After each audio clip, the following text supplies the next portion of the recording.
Hey everyone, this is Rachel, and today I'm here with a new scrapbooking process video. Thanks so much for joining me here, and I hope you enjoy.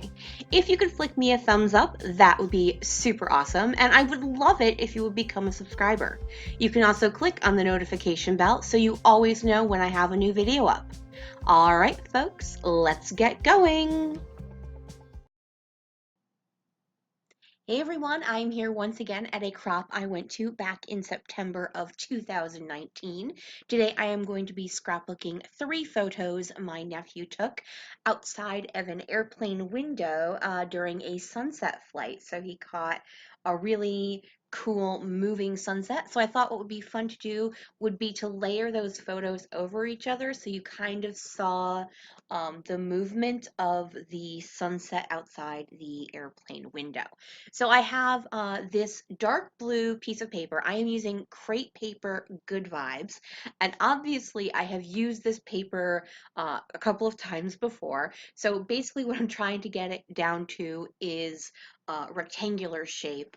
And then what I'm going to do is create another torn look layout that I've been crazily doing lately. I'm just tearing this bird and floral piece down, and then I'm going to layer that piece horizontally, and then the navy piece I cut down vertically, and then I used those little stripy pieces. I had just a little bit. That was one of my favorite pieces of pattern paper in this line, and I had just a little bit of it left, so I stretched it out. I realized I tore that floral and bird paper down just a little bit too much. So I just tore it in half. It's actually going to go behind my photos and behind that navy piece.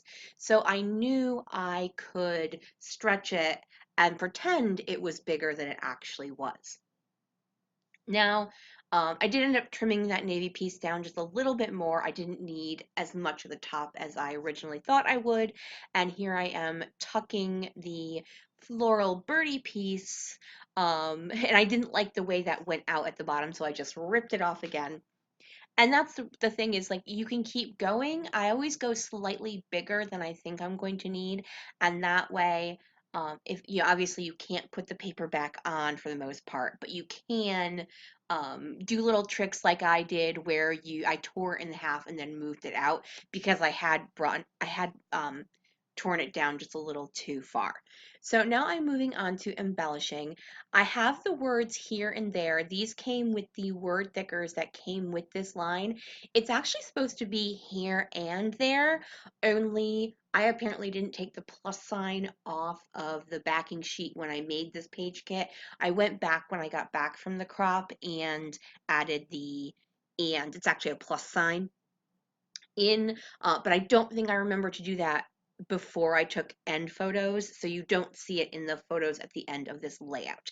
I am laying down some misting in a couple of different colors. I want to say it's Sweetheart and the Heidi Swap Gold Color Shine, but I honestly don't remember, and I was chatting about the title. I apologize. So what I'm doing is, because the majority of the quote-unquote action in my photos is happening in the upper half, I'm actually just creating one giant embellishment cluster along the bottom of my photo. So this was a flight to Florida. So I have a camera because he's going on vacation, and flamingos and pineapples. And I know pineapples don't exactly come from Florida, but you get that tropical summer feeling. And that is the end of my layout, I think. And then I realize, oh, no, wait, you didn't add any journaling. So I'm going to start to clean up and then realize, ha ha ha, no journaling, and go back and add it. You'll see up in the upper left-hand corner along the title, I did also add that banner piece. I was super excited. I'd wanted to use that for a while. And then, I also used some enamel dots. So I grabbed this little label sticker, and I'm just going to write down how my nephew took these photos on the way to Florida. And that is my layout. Thank you guys so much for joining me here. If you could flick me a thumbs up, that would be super awesome. Bye everyone.